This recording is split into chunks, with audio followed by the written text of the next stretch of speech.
قیامت چې کوم علامات کبرا دي فهغې کې درې علامتونه او د هغې تفسیري حالات او تفسیري یو فهغې کې دی امام مهدي رحمه الله. امام مهدي رحمت الله علیه دا به راښکاره کېږي، دا د قیامت د علاماتو یو لویه علامه ده. امام مهدي دا به څوک وي، د ده حسب او نسب او د ده شکل او صورت، د ده دعوت، د ده کارنامې دا په احادیثو کې ذکر شوي دي. د دې خبرې تفسیر د ډېر زیات ضرورت دی، ځکه چې تاسو به اورېدلي دي نږدې وخت کې او د نږدې وخت نه مخکې اکثره خلک داسې پیدا شوي دي چې هغوی د امام مهدي دعوه کړې ده، حالانکې په دې اوصافو کې یو صفت به هغوی کې دننه نه و. امام مهدي رحمه الله دا به راښکاره کېږي او دا یقیني خبره ده. د مهدي معنا دا په عربی ژبه کې هغه شخص ته ویلی کېږي، هغه شخصیت ته چې هغه ته هدایت شوی وي یا نیک انسان وي. او د مسلمانانو مهدي دا به هم د شان وي چې الله رب العالمین به اصلاح کړي وي، هدایت به ورته شوي او د هغه په وجه به الله رب العالمین د اسلام ته د دین ته ترقي ورکوي او دا دین به غالبه کېږي. د دې وجه نه مهدي نوم ورته ویلی کېږي. په حدیثو کې د مهدي نوم او د هغه نسب دا ذکر شوی دی. حدیث د ام سلمه رضی الله عنها دی. هغه وایي ما د نبي علیه الصلاة والسلام نه اورېدل چې هغه فرمایلي و المهدي من عترتي من ولد فاطمه، مهدي دا زما د خاندان نه او زما د لور د فاطمې رضی الله عنها د اولاد نه به وي. په بل حدیث کې دی لو لم يبق من الدنيا الا يوم، کچری د دنیا د ایام دا ختم شي او صرف یو ورځ دا باقي شي، لطول الله ذلك اليوم، دغه یو ورځ به الله رب العزت اوږده کړي، حتى يبعث فيه رجل من اهل بیتي، تر دې پورې چې زما د خاندان نه به الله رب العالمین یو سړی راولېږي، یواطئ اسمه اسمي، دغه نوم به زما د نوم سره برابر وي، و اسم ابيه اسم ابيه، دغه د پلار نوم به هم زما د نوم سره برابر وي. دغه کارنامه به دا وي چې یملأ الارض قسطا وعدلا، د عدل او انصاف نه به ځمکه ډکېږي. کما ملئت ظلما وجورا، دا ابو داود کې روایت دی او صحیح روایت دی، لکه څنګه چې د ظلم نه او د جبر نه چې کوم دی د ځمکه ډکه ده او زیارتۍ نه ډکه ده. بل حدیث کې دی لا تذهب الدنيا حتى يملك العرب، هغه ځای هم ښودلی دی کوم ځای کې به چې مهدي ښکاره کېږي لا تذهب الدنيا، دنیا به نه ختمېږي حتى يملك العرب، تر دې چې را به شي یو سړی چې په عربو به بادشاهي کوي. من اهل بیتي، هغه به زما د اهل بیت نه یواطئ اسمه اسمي، د هغه نوم به زما د نوم سره برابر وي. د ابو داود ترمذي روایت دی. د دې احادیثو نه دا خبره معلومیږي چې د نوم به محمد وي او د پلار نوم به عبدالله وي، او دا به د فاطمه الزهرا رضی الله عنها د اولاد نه وي، او په داسې زمانه کې به پیدا کېږي چې ټوله دنیا دا به د ظلم نه زیادتۍ نه ډکې وي. خلق په ظلم کې د کفر د شرک د بدعیات او بدعات او تیرو کې دنه خلق اخته وي. الله رب العالمین دا مهدي راولي او دا به عربو باندې کوم د مالک جوړیږي، د عربو باندې به بادشاهي کوي. الله رب العالمین ورته جهاد په وجه باندې او جهادونو په وجه باندې برکت هم ورکی او بادشاهي به هم الله رب العزت ورکی. بیا د امام مهدي شکل او صورت هغه بیان شوی دی چې المهدي مني اجل الجبهة اقنى الانف يملأ الارض قسطا وعدلا. امام مهدي وای دا به زما د تابعدارو نه رون تندي والا به، روحانه تندي والا به او اوچتې پوزې والا به، او ځمکه به د عدل او انصاف نه ډکوي، لکه څنګه چې د ظلم او د بې انصافۍ نه ډکه شوې ده. او بیا د بادشاهي او د مملکت د بادشاهي چې کوم موده راغه ښودلی شوی د 7 کاله به وي. بعض روایتونو کې دې نه زیات راغلي دي، بعضو کې 5 7 او 10 ذکر شوي دي. بل روایت کې دي چې ډېر صحیح به وي، صحاوت به پکې دومره زیات وي چې سړي له به دومره مال ورکوي لکه څومره چې دی په خپله جامه کې وړی شي، په خپله د لمن وغیره کې یا یو نور اسباب یې سره په هغې کې وړی شي. المهدي منا اهل البيت يصلح الله في ليلة، دا امام مهدي چې دا بدانه وي چې عام سړی به د مخکې نه پیدا شي او بیا به دغه تربیت د وړکیانو نه شروع شي، بلکې دا به یو عام سړی وي، عام به وي، پیدا شوی به وي او الله رب العالمین په یو شپه کې دغه اصلاح وکړي. د دې حدیث نه دا خبره علماو ذکر کړې ده چې مهدي دا به ابتدا کې د عام انسانانو بشان عام انسان وي. د دې وجه نه ما ډېر خلک دغه د مخکې اعمالو د وجه نه چې کوم دی هغه انکار کوي چې دا خو مخکې داسې اوس داسې شو او دا به د هغوی دپاره امتحان هم وي د خلکو لپاره. لیکن الله رب العالمین مو ته په یو شپه کې داسې کمالات صلاحیت ورکړي او تقوا به پکې الله واچوي چې هغه به د دې امت تربیت کوونکی جوړ شي. د حکومت په چلولو باندې او کوم چې جهادي امور دي په هغې به ډېر ښه به وشي او دا د الله رب العالمین ورکړه ده. الله چې چاله ورکوي په شپه کې الله دغه ژوند بدلوي. زمونږ د نبي علیه السلام پیشنګویي هم ده، د دې وجې نه دا به یقیني واقع کېږي او دې کې شک او شبهه نشته. او په دې کې د دې رستنی زمانې لپاره چې کوم مؤمنان دي د هغوی لپاره زیری دی، پکې زیری خوشحالي ده پکې چې الله به پس د مجاهدي کولو نه په مسلمانانو باندې چې کوم دی پس د کوشش نه پس د جهادونو نه یو حکومت راولي چې هغه به د ایمان والو حکومت او د عدل او انصاف نه ډک حکومت به وي. نبی علیه الصلاة والسلام دی امام مهدي ته رجل صالح نیک سړی ویلی دی. علما فرمایي چې د دې حدیث نه دا معلومیږي چې مهدي به اول ځان نه پیژني چې زه مهدي یم، بلکې یو عام انسان به وي. د دې وجې نه اول به چې کوم دی انکار کوي چې ما سره بیعت مه کوئ او زه د دې قابل نه یم، لیکن خلک به ورته چې کوم دی ډېر زر چې کوم دی په بیعت کولو باندې زور ولګوي او خلک به ورسې تګ او راتګ کوي. بیا به الله رب العالمین په شپه کې په دې امام مهدي کې صلاحیتونه صفات دا به کې پیدا کړي چې د مظلوم مسلمانانو لپاره چې کوم دی دا به یو عظیم طاقت الله رب العالمین وګرځي. په بل حدیث کې د ابو سعید الخدري رضی الله عنه راغلی دي چې فرمایي وایي من ویریدو چې زمونږ د نبي علیه الصلاة والسلام نه وروستو څه فتنې او فسادونه پیدا شي. نو موږ د نبي علیه السلام نه تپوس وکړو، هغه فرمایل چې زما په امت کې به مهدي راوځي چې 15 یا 9 یا 9 د دې دراوي چې کوم دی د دې حدیث راوي دی هغه شک دی دومره ژوند به تېروي. نو موږ تپوس وکړو چې د دې نه څه مراد دی 15 یا 9 یا 9. نبی علیه السلام فرمایل چې کلونه. بیا نبی علیه السلام فرمایل چې یو سړی به هغه ته راشي هغه ته به ووایي چې یا مهدي اعطني یا مهدي ما ته څه راکړه. نبی علیه السلام فرمایي فیحصي له بثوبه ما استطاع ان يحمله بثوبه. دومره لبې مالونه به ورته ورکړي شمارې به یې نه ګورې به ورته نه د لبو حساب یعنې مالونه به ډېر الله زیات کړي چې څومره هغه په خپله جامه کې پورته کولی شي. دا صحیح روایت دی سنن ترمذي کې حدیث حسن. بل روایت د ابو سعید الخدري کې دی نبی علیه السلام فرمایي زما په امت کې به مهدي پیدا کېږي کلن عمر تېر کړي نو 15 کاله وي او که زیات وي نو 9 کاله به وي. په دې وخت کې به چې کوم دی زما امت هغه د نعمتونو داسې مزې اخلي چې دې امت په هېڅ کله هم داسې مزې نه یې اخیستي، داسې نعمتونه به یې نه لیدلي، داسې پراهي داسې پرواني به یې نه لیدلي. دوی ته به هر قسم میوجات الله رب العالمین ورکړي، خوراکونه وده ورکړی شي او هېڅ شی به د هغوی نه چې کوم دی ذخیره کوي نه به یې ساتي. مالونه به چې کوم دی په هغه وخت کې ډېر زیات شي، ډېرکو به شان به شي. مطلب د تعدد حساب به ختم شي، ډېرکو به حساب به خلک مالونه ورکړي او هغه مالونه به الله ورکړي دې امت ته چې هغه به خرچه کولو باندې نه ختمېږي. یو تن به راپاسي دا به وایي چې مهدي ما ته څه راکړه، نو مهدي به ورته ووایي چې واخله څومره چې غواړې ته څومره ستا زړه مني. په بل حدیث کې دی یکون فی آخر امتی خلیفة یخصي المال حیثا لا یعده عددا. په آخره زمانه کې به زما په امت کې یو خلیفه راځي چې خلکو ته به مال ورکوي په لپو لپو او نه به شماري، بغیر د شمار نه به ورکوي. نو دا به امام مهدي رحمه الله. امام مهدي دا یو حقیقت لري او سوچ دین انکار کوي هغه د نبی علیہ السلام د سنت او د حدیث منکر دی. بعض ظالمان شته چې هغه دین انکار کوونکي دي. امام مهدي رحم الله چې کله الله رب العالمین راولېږي هغه وخت کې چې د ځمکه دا به د جبر نه د ظلم نه د زیادتۍ نه چې کوم دی ډکه وي او هغه وخت کې به راځي چې کله د یو خلیفه په وجه باندې خلکو کې اختلاف پیدا شي په عربو کې نو الله رب العالمین به امام مهدي چې کوم دی د تیار کړي په کومه طریقه به د تیارېږي او کومه طریقه به خلک سره بیعت کوي. د امام مهدي بیعت چې دی حدیث د ام سلمہ رضی الله عنها کې راغلی دی چې دا د نبی علیه الصلاة والسلام زوجه محترمه ده. فرمایي نبی اسلام فرمایلی یکون اختلاف عند موت خلیفة یو خلیفه به وفات شي داغه په مرګ باندې خلک اختلاف شروع کی، یو به وای زه خلیفه ما بل به وای زیما. نو فیخرج رجل من قریش من اهل المدینه د مدینه والونا او د قریش د نسب نه یو سړی راوځي چې هغه بلار شي مکې ته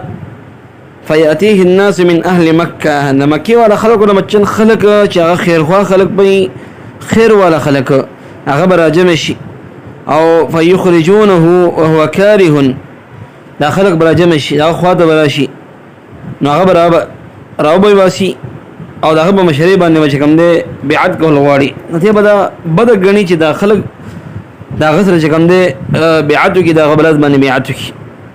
وهو كاره فيبايع بين المقام والركن دا مقام ابراهيم او دا ركن بمنس کی یعنی مقام ابراهيم حج الاسود دا د من بچ کوم دی بیعت کړي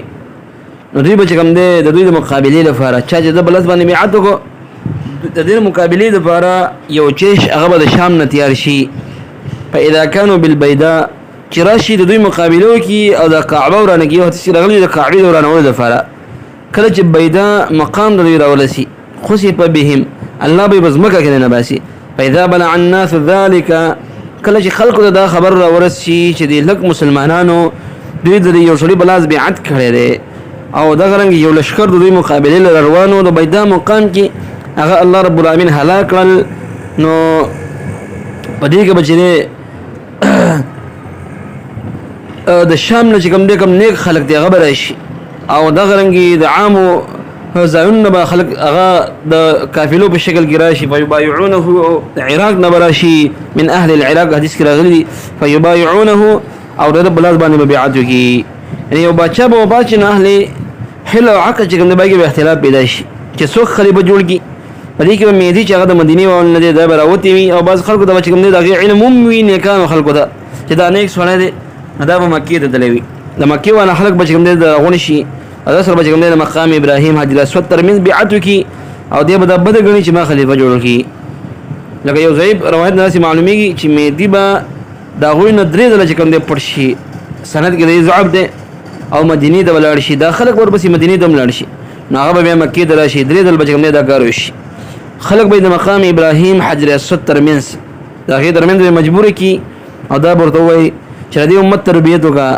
ته دین دا وجه کوم دې انکار کوي بار بار اخر دا چې مجبور ويږي او دا غن بیعت واهلي او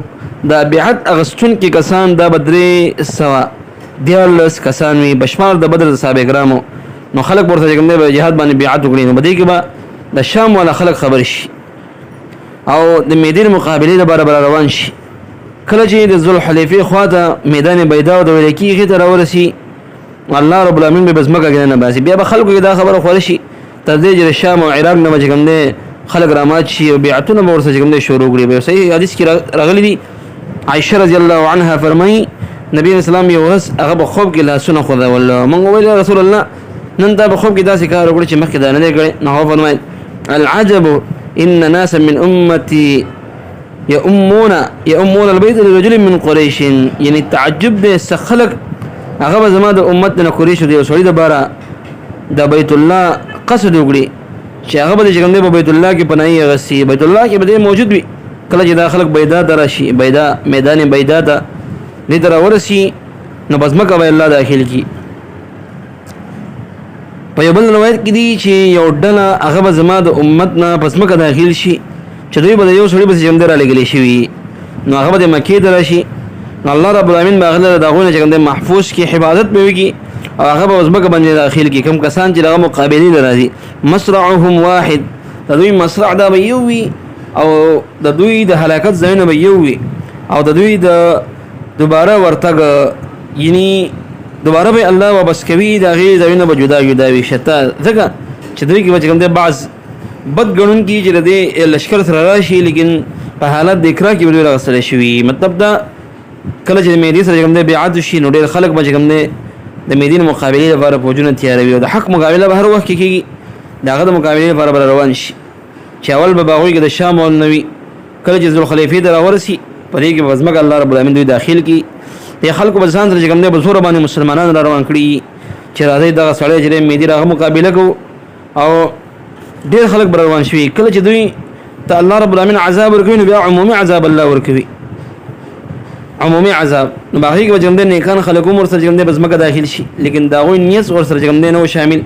نو غوي به خپل اعمال او د نیتونو مطابق جدا جدا الله رب العالمین چې ویل بدل ورکوي او بس کوي به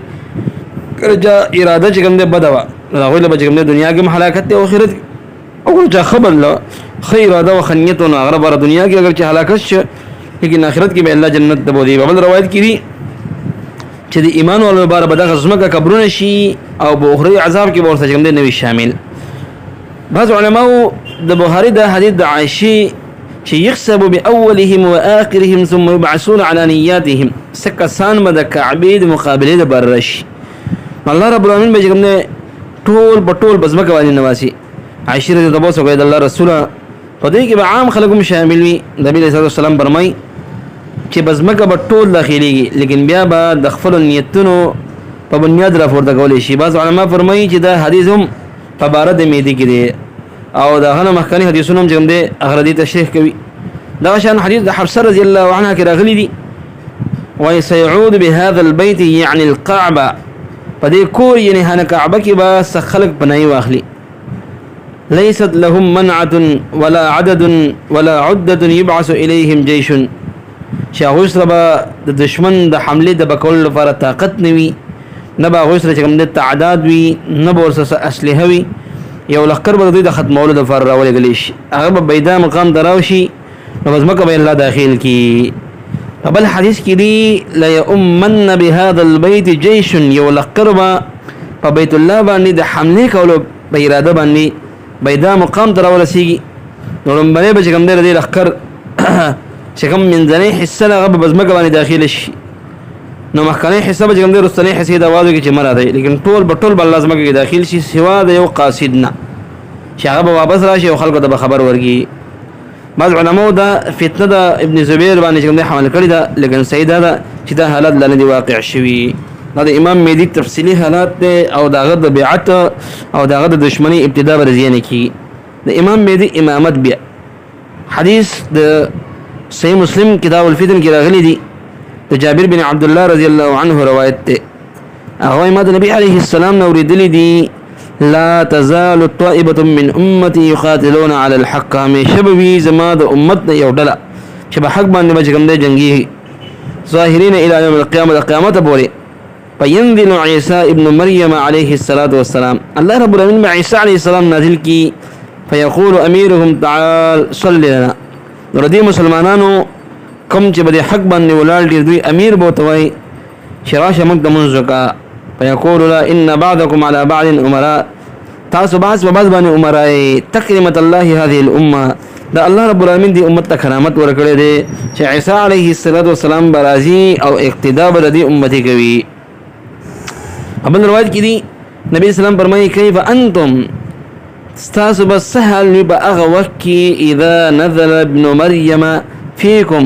کله چې عیسی علیه السلام په تاسو کې د سار د منځ په وخت موجود شي او و امامکم منکم اساس امام به کوم تاسو نه امام بستاسو دا اول حدیث له جمله ثابت دي چې الله رب العالمین ایمان والو ته خوش خبری ورکړي دا چې په دنیا کې به ضرور داسې کسان موجود دي چې هغه به صحیح دین توحید اتباع سنت باندې روان وي او دا اوس موجود دي الحمدلله او قران او سنت لپاره به دوی اختیاروي. تاسو نشي کېږي چې ټول دنیا کې به صحیح عقیده ولا ختم شي او مبتدعين د سنت متبعين د سنت دا ختم شي مبتدعين دا بخکار شي بلکې څه کسان به ضرور دا صحیح دین باندې کوم روان وي د قیامت پورې. بیا دا ضروري نه چې دوی به یو تنظیم وي یا به یو مشر وي یا به یو ډله وي یا به څه کسان وي بلکې دنیا کې خواره وره کسان وي به ځای مم نه وي خو ضرور به موجود دي. الحمدلله دا قسم خلک اوس موجود دي او دوی چې د امام مهدی رحم الله لپاره الله رحم وروي اوس الحمدلله په ډېر مسلمانانو کې خصوصا کوم چې صحیح مجاهدین دي په هغه کې دا بیداری راغلي دا فکر لري چې زمون یو عادل خلیفہ تاسو ته به امام مهدی را روان نه دا غیر پر الله رب العالمین لري برابروي او ډېر خلکو د صحیح عقیده او اتباع سنت توفیق الله ورکړي دي. نو دا راځي دا معلومه شو چې عیسی علیه السلام نو مخکې به مهدی راځي او هغه به کوم د خلکو مشرک وي کله چې سر مستقیم د امام مهدی ودرېږي امامت کوي نو بده کې عیسی علیه السلام د اسمان راکوي شي لکه څنګه چې الله رب العالمین دا وعده کړی دی چې دا راکوزيږي او د دې امت سترګې به الله یې خوي. کله چې عیسی علیه السلام راکوشي نو مهدی ورته عرض وکړي چې تاسو موږ د امامت وګڼئ. عیسی علیه السلام ورته وایي چې زه تاسو له امامت نه درکوم زه تاسو له کوم نه عیسی علیه السلام ورته تاسو امامت نه کوم بلکې تاسو خپل منځ کې کوم د یو بل امامت کولای شئ. تاسو یو بل امامان نه دا د الله رب العالمین کرامت او عزت د دې امت ته ورکړي دي امت د بار چې نبی علیه الصلاۃ والسلام یو امتی امام جوړیږي او عیسی علیه الصلاۃ والسلام باغه بس اقتدا کوي دا ډیر لوی عظیم منقبت صفت د امام مهدی رحم الله. بیا دې مطلب دا نه دی چې مهدی غوړه د عیسی علیه السلام نه، بلکې حدیث کې خپل وجه ذکر شوی دا په دې سره الله رب العالمین دی امت اکرام عزت ورکوي. اگر کده مهدی راتل د عیسی علیه السلام در قیدر لپاره چې کوم مقدمه او تمهید دی. امام مهدی رحم الله عیسی علیه السلام د بل الله رحموار کوي، جهادونه وکوي او دا غنه رسته چې عیسی علیه السلام را کوزيږي. مهدی چې کوم دی ډیر جنگونه د کفارو سره کوي، بیت المقدس باندې چې کوم دی غلبه کړی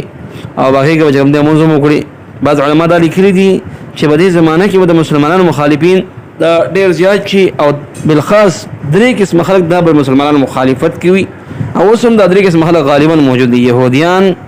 هندوان، مشرکان او عیسایان. نو مهدی جنگ به اول د عیسایانو کم چې یورپی یونین دي د غوښوي او د هندوانو او کم چې ارتدادي فکر والے چې کوم دي ارتدادي کافر دي او نام نهاد مسلمانان حکمرانان لپاره د مهدی طرف نه چې د هندستان ته د فدایانو یو لخر واغليږي او یو خصوصي لشکره به دغه تشکیل ورکړي چې هغه به کوم دی هغه مناکام کی او بیا د يهوديانو دغه د مشر الدجال الاعظم چې دا ورستو راځي تفسیر وکاو داغه د خادمینه بر عیسی علیه السلام را گذوي. د یو حکمت دا کې دي چې يهود اب عیسی علیه السلام باندې به تهاشه ظلم کړو او داغه د وجلو کوشش کړو. داغه مخلص ملګری حوارین هغه خپل ځانونه چې کوم دی باغبان قربان کړو، لیکن داغه عبادت ونه کړو. بیا دغه يهوديانو د مشرکانو په ملګرتیا کې په جناب محمد رسول الله باندې ظلم کړی دی. داغه د قتل اراده وکړه. د نبی علیه السلام صحابه کرام او داغه غیر چاپیره شو د خپل بدنونو چې کوم د دیوالو جوړ کړو، قربانیان ورکړي او يهود هغه دونه رسیدل. الله رب العالمین په دې وفا او فدایت باندې چې کوم د امت محمد ته د انعام ورکوي، لکه څنګه چې د امت ابتدایي خلکو د خپل پیغمبر سره یو ځای شوي دي او د مدینه د يهوديانو خاتمه کړي دا د غوي قابلیت ختمه کړي دي. دغه شان د دې امت اخیری خلک بم د ټول عالم د يهوديانو به سره کوم د بقلی توسره دغه د خاتمه د باندې کوم د په حساسیت چې کوم د یو امتی چې دی هغه بل جمع کیږي او د عیسی علیه السلام سره مرګ وکوي او د مخکنو دغه چې یادونه هغه بدله به کوم دی اخلي، دغه ظلمونو بدله به اخلي. دویم حکمت دا چې دجال سره معمولی ساينسي طاقت نه وي، بلکې په مغرب کې وجم دي مصروف ترين خلک چې تمام دنیا ذهین ترين دماغ جسه ایجاد کوي دا اصل کې د دجال دراخله کېدل د فارغ د میدان هماروي. دوی به دا ټول ټکنالوژي دا د دجال په لمن کې کوم دی راوچوي، لکه څنګه چې د اهل حقونه کوم دی خوش نصیب خلک هغه د مهدی براخله کېدل باندې او د عیسی علیه السلام فرا کوزیدل باندې کوم دی خپل هر څه کوم دی دا غوي بدله کې واچوي.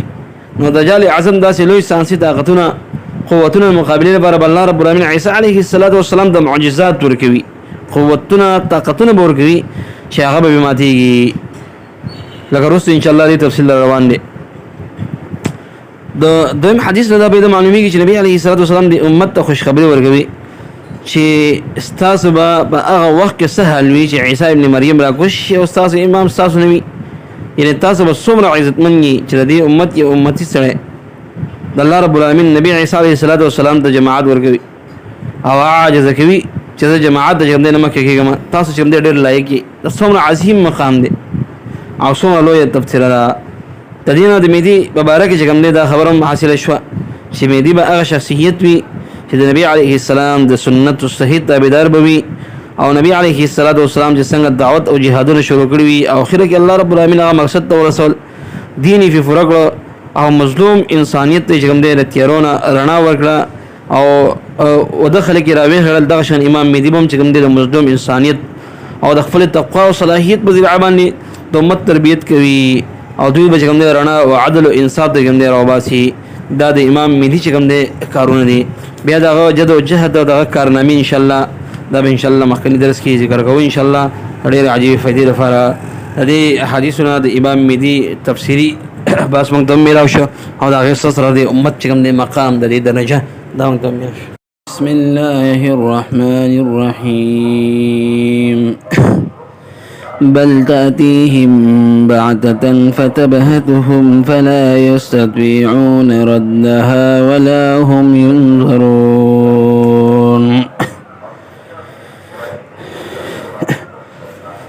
د قیامت چې کوم علامات کبرا دي فهغې کې درې علامتونه او د هغې تفسیري حالات او تفسیري یو فهغې کې د امام مهدي رحمه الله امام مهدي رحمت الله علیه دا به راښکاره کېږي دا د قیامت د علاماتو یو لویه علامه ده امام مهدي دا به څوک وي د ده حسب او نسب او د ده شکل او صورت د ده دعوت د ده کارنامې دا به احادیثو کې ذکر شوي دي د دې خبرې تفسیر د ډېر زیات ضرورت دی ځکه چې تاسو به اورېدلي دي نږدې وخت کې او د نږدې وخت نه مخکې اکثره خلک داسې پیدا شوي دي چې هغوی د امام مهدي دعوه کړې ده حالانکې په دې اوصافو کې یو صفت به هغوی کې دننه نه و امام مهدي رحمه الله دا به راښکاره کېږي او دا یقیني خبره ده د مهدي معنا دا په عربۍ ژبه کې هغه شخص ته ویلی کېږي هغه شخصیت ته چې هغه ته هدایت شوی وي یا نیک انسان وي او د مسلمانانو مهدي دا به هم د شان وي چې الله رب العالمین به اصلاح کړي وي هدایت به ورته شوي وي او د هغه په وجه به الله رب العالمین د اسلام ته د دین ته ترقي ورکوي او دا دین به غالبه کېږي د دې وجه نه مهدي نوم ورته ویلی کېږي په حدیثو کې د مهدي نوم او د هغه نسب دا ذکر شوی دی حدیث د ام سلمه رضی الله عنها دی هغه وایي ما د نبي علیه الصلاة والسلام نه اورېدل چې هغه فرمایلي و المهدي من عترة من ولد فاطمه